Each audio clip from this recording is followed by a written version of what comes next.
से ही खड़े थे। ये पहला केस ऐसा उसको दिख रहा था जिसके अंदर गौरव सर इतना ज़्यादा हिचकिचा रहे थे, इतने ज़्यादा डर रहे थे। उस टीम मेंबर ने बाकी टीम मेंबर्स को भी बुला लिया। वो सारे टीम मेंबर्स आने के बाद यही देख रहे थे कि गौरव सर बहुत ज़्यादा हैरान दिख रहे हैं, यहाँ पे बहुत ज़्यादा हैरान लग रहे हैं, इतना ज़्यादा घबरा चुके हैं, ऐसे कैसे हो सकता है। और उन सबको ऐसा लग रहा था कि इस लड़की के अंदर कोई एक आत्मा नहीं है, बहुत सारी आत्माएं हैं। एंड शायद से अब इनमें से सारी आत्माएं में से कुछ गौरव सर के अंदर भी हावी हो चुकी है। ये सारा किस्सा बस एक हादसा बनकर रह गया है। गौरव सर को उनके घर से भी बार बार कॉल आ रहे थे, लेकिन वो उस वक्त कुछ भी नहीं कर पा रहे थे। गौरव जब अपने होश में लौटे तो उन्होंने वो सारी चीज़ें करी जो कि वो ऐसे केसेस में किया करते थे। जैसे उन्होंने देखा कि वो लड़की एकदम ज़्यादा शांत हो चुकी है, कैमरा फुटेजेस वगैरह चेक किए, सब अच्छे से इन्वेस्टिगेट किया, और आखिरियत में जब वो उस कमरे को छोड़कर जा रहे थे, उस लड़की को वहाँ पे छोड़कर, तो उन्होंने वो ही चीज़ करी जो कि हर एक 6000 इन्वेस्टिगेशन में उन्होंने करी थी।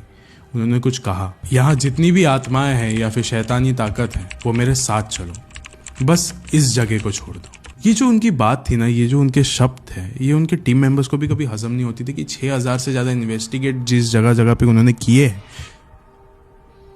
उन सारी ही आत्माओं को गौरव तिवारी अपने साथ रखते हैं, और ये जज्बा भी रखते हैं उसका। कैसे?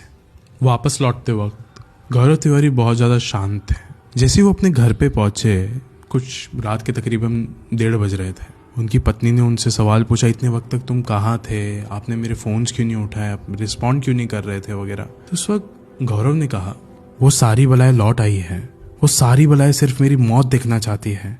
पता नहीं क्यों आजकल मैं जहाँ पे भी जाता हूँ मुझे सिर्फ काले साए नजर आते हैं जो मुझ पर हंस रहे हैं। गौरव इतनी सारी बातें कहने के बाद वो अपने कमरे में चले गए, और उनकी पत्नी को ये यकीन हो गया था कि इतने समय से वो जो ये काम कर रहे हैं इस भूतों की दुनिया के बारे में, वो कहीं ना कहीं तो कैसे ना कैसे तरीके से अंत होना ही था, कैसे ना कैसे। तो इसके लिए वो जब से उनको मना रही थी कि आप कोई आम नौकरी ढूंढ लो, ये सब भूतों की दुनिया आपकी नहीं है, ये अलग दुनिया है, ये एक ऐसी दुनिया है जहाँ इंसानों के लिए बिल्कुल भी जगह नहीं है।